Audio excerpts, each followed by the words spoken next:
Mais uma semana quente em várias frentes, geopolítica, política, econômica, e que ontem teve uma decisão que vem repercutindo, reverberando muito no mundo político, mas principalmente no mundo jurídico do ministro do Supremo Tribunal Federal, Flávio Dino. Eis que, 48 horas depois daquela excrescência aprovada no Legislativo para conceder não só aumentos a servidores do Legislativo, porque isso é comum, eles fizeram um pacotão, criaram novos cargos no Poder Executivo, no Ministério da Educação, no Ministério da Gestão, deram um aumento de 9% para servidores do Legislativo e do Executivo, mas a verdadeira excrescência ficou por conta de uma série de penduricalhos, de licenças remuneratórias e indenizatórias previstas para servidores do Legislativo, uma casta especial formada por 72 assessores comissionados que passariam a ganhar uma série de regalias. Por exemplo, o que ficou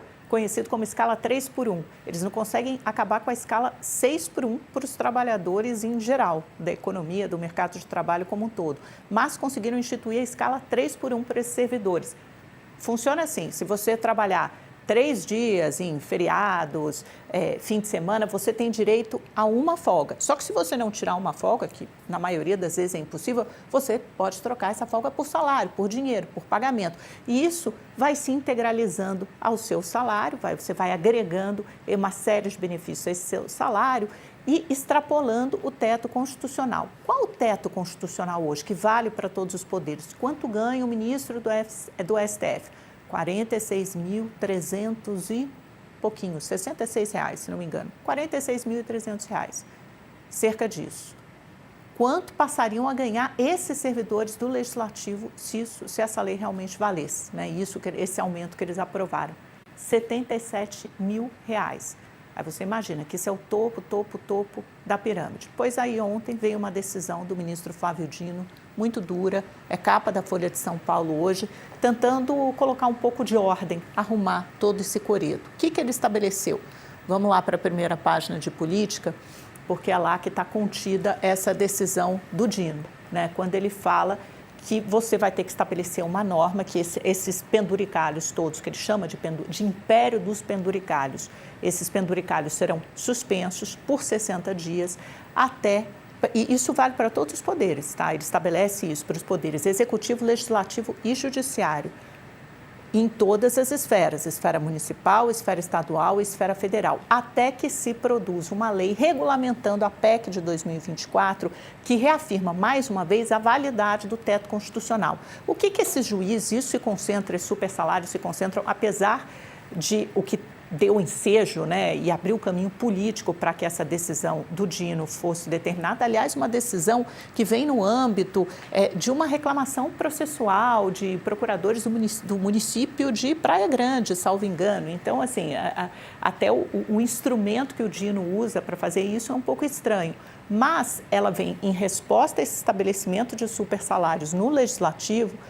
Mas a gente precisa ficar de olho, até conversando com procuradores hoje de manhã, com políticos, perguntando, mas será que isso vai ter um efeito muito grande para aprofundar essa crise, esse mal-estar entre os poderes que opõem Congresso e Judiciário?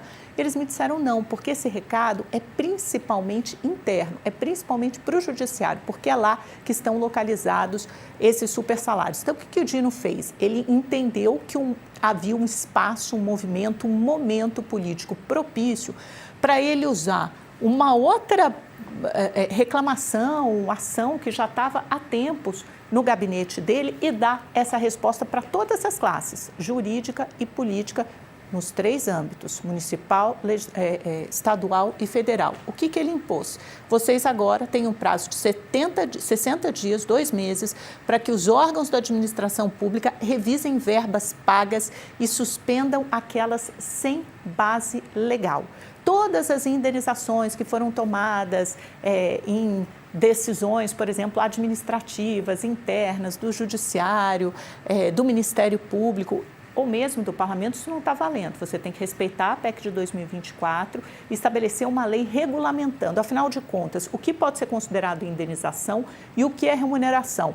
Porque para dar uma volta, né, para desrespeitar o teto, o que várias dessas categorias têm feito é estabelecer uma série de indenizações, e aí aqui na decisão do ministro Flávio Dino, Gustavo, se a gente puder pegar, ele faz uma previsão muito clara, ele lista, até vou pegar aqui no meu celular também, ele lista uma série de casos que são considerados como indenizações, mas que, na verdade, acabam sendo integrados, agregados ao salário e servem como vencimentos mensais, não temporários, mas vencimentos mensais permanentes, e fazem com que alguns desembargadores, dependendo do estado, ganhem 100, 200 mil reais por mês. Por quê?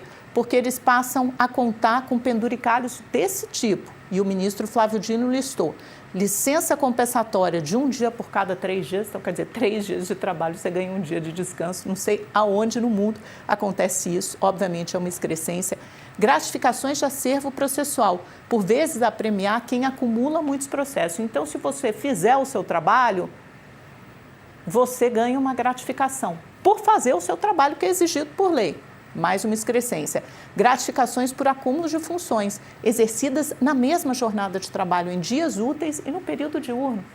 Outra maluquice, né? Quer dizer, de novo, uma indenização ou algum tipo de remuneração por algo que faz parte da descrição lá do seu trabalho. Auxílio locomoção, pago inclusive a quem não comprova que se locomove para trabalhar. Então, de qualquer forma, se você está em home office, né, trabalho remoto, você está ganhando por esse auxílio de locomoção, auxílio combustível, auxílio educação, por vezes sem que haja custeio de qualquer serviço educacional. Sei lá, seus filhos são grandes, adultos formados, mas você ainda recebe o auxílio educação. Então, veja que todos esses auxílios vão sendo incorporados ao seu salário e eles são esses auxílios que vão fazendo, eles não são computados para efeitos de teto, porque eles não são considerados como remuneração, eles são considerados como um auxílio, e esse auxílio não é computado para efeitos de teto, que faz com que esses juízes ganhem 100, 200 mil reais por mês, 70 mil reais por mês.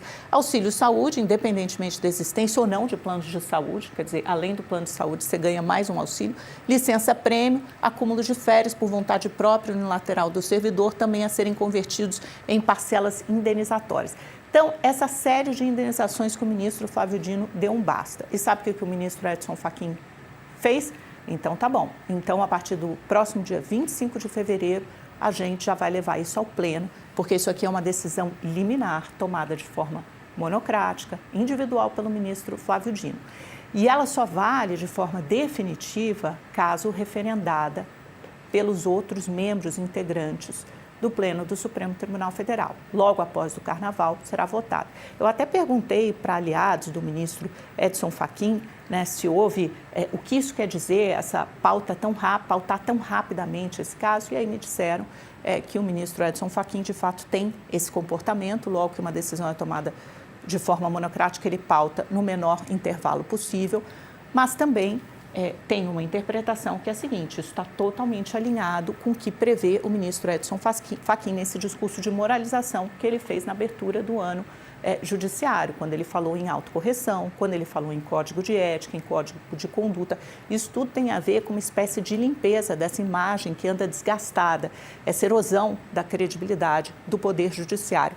A decisão do Flávio Dino entra aí. Já outros atores do Judiciário e do Ministério Público com quem eu conversei entendem essa decisão do Flávio Dino com um outro cunho político, que é o seguinte: você desviar a atenção do caso Master e do próprio Código de Ética, que gerou aquela cisão no STF. Lembra que a gente mostrou ontem as declarações do ministro Alexandre de Moraes, defendendo uma série de prerrogativas dos juízes, diz que o juiz não pode fazer nada, só pode fazer palestra e magistério, e essas atividades ainda estão sendo demonizadas, e o Toffoli respondendo que tem uma série de juízes fazendeiros, porque os juízes também não podem ser donos de empresas e acionistas, desde que não exerçam essa função, não sejam responsáveis pela gestão ou administração dessa empresa. É o que prevê a LOMAN, a Lei Orgânica da Magistratura. E aí, quando o Dino vem com essa decisão ontem, você desvia completamente a atenção dessa fissura interna e também do caso Master, e passa todo mundo a se concentrar e discutir essa pauta. Então, alguns internamente me falaram, isso pode ter sido um caso ali combinado entre Alexandre de Moraes e Flávio Dino. Claro que isso tudo são elucubrações, especulações, eu estou dando um termômetro de como isso bateu e reverberou, tanto na política quanto no mundo jurídico. E tem um outro estudo muito interessante que a gente separou, porque você deve estar pensando, né, quando a gente fala a reforma administrativa, será que agora, finalmente, deixa eu ir.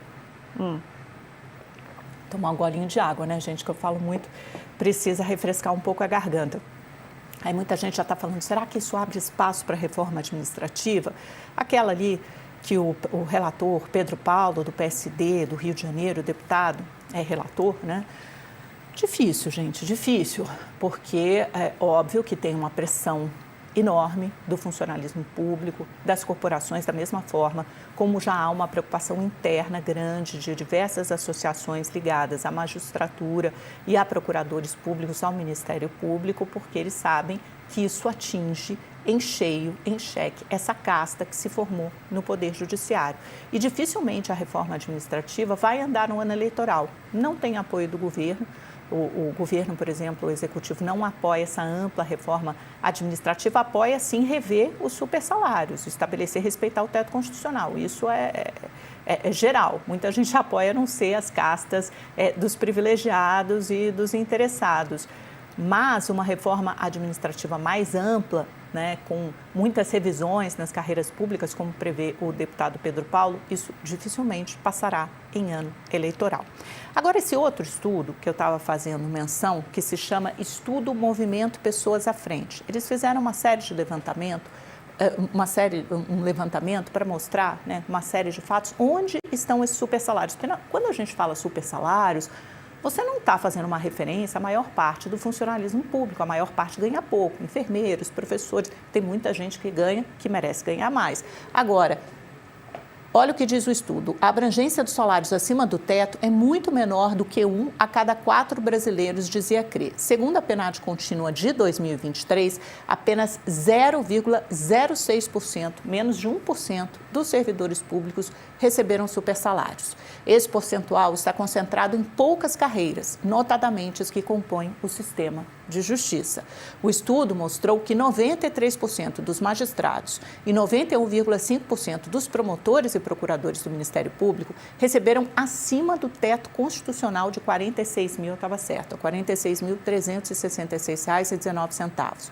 Juntos, levaram a um impacto de 11 bilhões e 100 milhões de reais sobre o orçamento brasileiro em 2023. Então, isso faz 2 anos, já deve, quase 3, já deve estar maior ainda.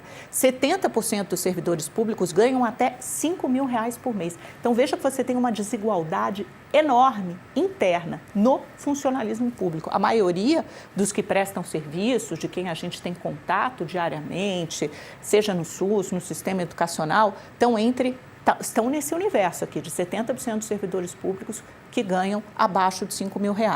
9 em cada 10 membros da magistratura receberam acima do teto em 2023. É uma casta de privilegiados. Então, quando o Dino dá essa decisão, ele se aproveita de uma decisão que foi tomada pelo parlamento e muito mal vista para privilegiar servidores do legislativo. Mas não é lá que se concentram superpoderes, é muito mais um recado interno para os magistrados e para o Ministério Público do que para a política. Quer dizer, a política, ele diz assim, olha, vocês têm o dever de regulamentar essa PEC de 2024, fazer uma só lei que estabeleça claramente quais são as previsões, o que é considerado remuneração e o que pode ser considerado como indenização, para impedir que se proliferem medidas administrativas como essa, entendendo criando novos auxílios, e aí ele dá exemplo também, tem auxílio Peru, tem o auxílio Panetone, quer dizer, impedindo que essas castas de privilegiados criem ainda mais auxílios e aumentem, por via indenizatória, acima do teto, os seus próprios salários, legislem em causa própria.